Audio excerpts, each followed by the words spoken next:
Hello, friends, and welcome to day 2 of our week of writing. We are going to be creating some sentences together, and then you're going to create some sentences on your own. So let's start off by saying our focus phrase. Our focus phrase is right here. I can write a complete sentence. Your turn. I can write a complete sentence. Awesome.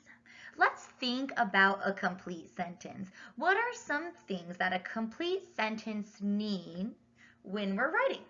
I'll give you a few seconds, 5 seconds to think about that.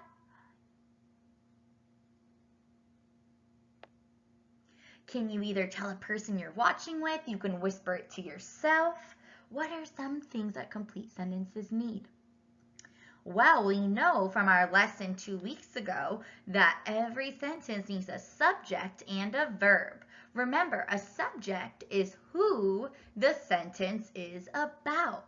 And the verb is the action word. It tells you what the subject is doing. So every sentence needs both a subject and a verb to be complete. We can't just say the cat. Well, that's our subject, but what does the cat do? The cat sleeps.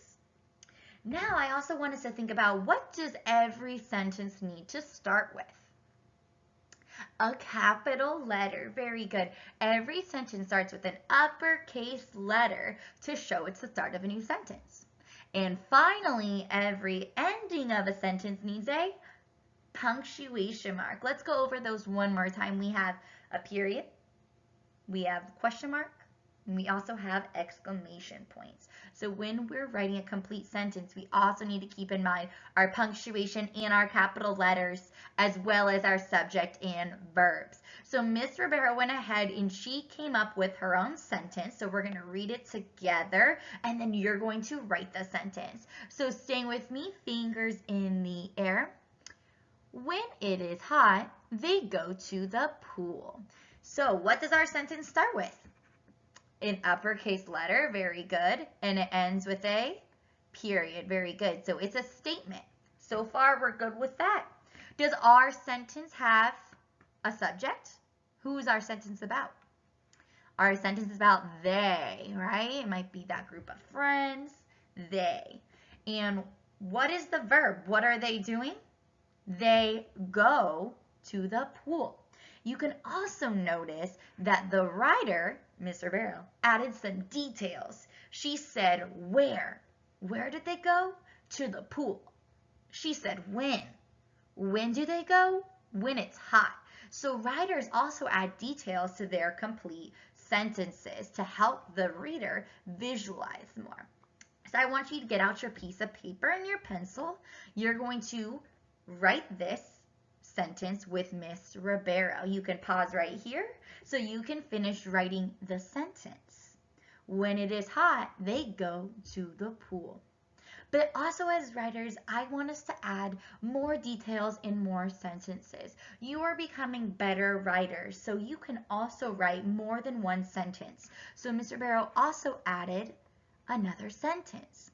Fingers up, following with me. They like to swim at the pool. Let's read it again. They like to swim at the pool. So is our subject the same? Yes, it's also they. We have our punctuation mark at the end, period. And we also have our verb. Our verb for this sentence is swim. Very good. They like to swim. So like is also what the author is saying. So Miss Ribeiro added more detail. Sentence 1 said, when it's hot, they go to the pool. But sentence 2 added more and said what they like to do at the pool. I want you to go ahead and pause right here, friends, and write your second sentence to imitate the sentences Miss Ribeiro just wrote. Pause here. Great job. Make sure you take a picture. If you want to add your own sentence about I like the pool, you can absolutely do that as well. Very good. Now we're going to move on to writing our own sentences. So I wrote a few sentences. We're going to read that, and then you're going to write your own sentences. So let's follow with Miss Ribeiro, fingers up, so we can read her sentences. I play puzzles with my friend. I like to go outside and walk. It makes me happy to talk on the phone with my mom. Did Miss Ribeiro make complete sentences here? Yes, she did. Every sentence starts with a uppercase letter, and every sentence ends with punctuation. Some of mine ended with a period, and I have one sentence that ended with an exclamation point. You can also vary your punctuation marks as well in your writing. So this is what I have been doing at home during the break. Now it is your turn. I want you to write what you have been doing at home. There's some open journal pages in the booklets that were sent home to you. You can use those pages to go ahead and fill out this prompt. What have you been doing at home? We want to hear and see your great writing skills, but make sure they're complete sentences. Let's go over one more time what makes a complete sentence. We need a subject and a verb. We need an uppercase letter to start and punctuation at the end. So make sure you have those all four things in your complete sentences. And I want to challenge you to write just more than one.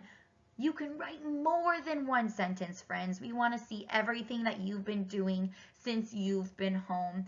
I'm so proud of you writers for continuing to grow your brain. Make sure you take a picture of all of your hard work and all of your complete sentences so your teachers can celebrate you.